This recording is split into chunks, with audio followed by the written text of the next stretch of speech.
സങ്കീർത്തനം 34 അധ്യായം 1 മുതൽ 22 വരെയുള്ള വാക്യങ്ങൾ. ഞാൻ യഹോവയെ എല്ലാ കാലത്തും വാഴ്ത്തും. അവൻ്റെ സ്തുതി എപ്പോഴും എൻ്റെ നാവിന്മേലിരിക്കും.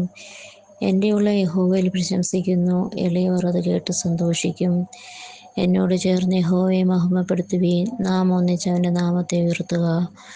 ഞാൻ യഹോവയോട് അപേക്ഷിച്ചു, അവൻ എനിക്ക് ഉത്തരമരുളി. എൻ്റെ സകല ഭയങ്ങളിൽ നിന്നും എന്നെ വിടുവിച്ചു.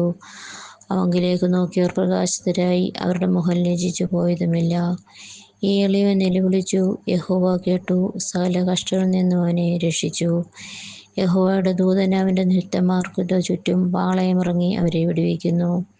യഹോവ നല്ലവനെന്ന് രുചിച്ചറിയുവിൻ. അവനെ ശരണം പ്രാപിക്കുന്ന പുരുഷൻ ഭാഗ്യവാൻ. യഹോവയുടെ വിശുദ്ധന്മാരോ അവനെ ഭയപ്പെടുവീൻ. അവൻ്റെ ഭക്തന്മാർക്ക് ഒന്നിനും മുട്ടില്ലല്ലോ. ബാലസിംഹങ്ങളെ ഇരകിട്ടാതെ വിശന്നിരിക്കും. യഹോവയെ അന്വേഷിക്കുന്നവർക്കോ ഒരു നന്മയ്ക്കും കുറവില്ല.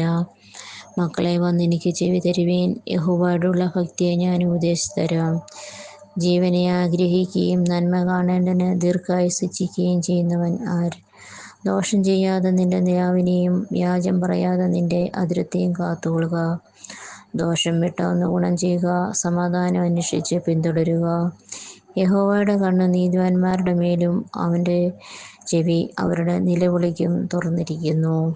ദുഷ്പ്രവൃത്തിക്കാരുടെ ഓർമ്മയെ ഭൂമിയിൽ നിന്ന് ഛേദിച്ചു കളയേണ്ടതിന് യഹോവയുടെ മുഖം അവർക്ക് പ്രതികൂലമായിരിക്കുന്നു. നീതിമാന്മാർ നിലവിളിച്ചു, യഹോവ കേട്ടു. സകല കഷ്ടങ്ങളിൽ നിന്നും അവനെ വിടുവിച്ചു. ഹൃദയം നുറുങ്ങിയവർക്ക് യഹോവ സമീപസ്ഥൻ. മനസ്സ് തകർന്നവരെ അവൻ രക്ഷിക്കുന്നു.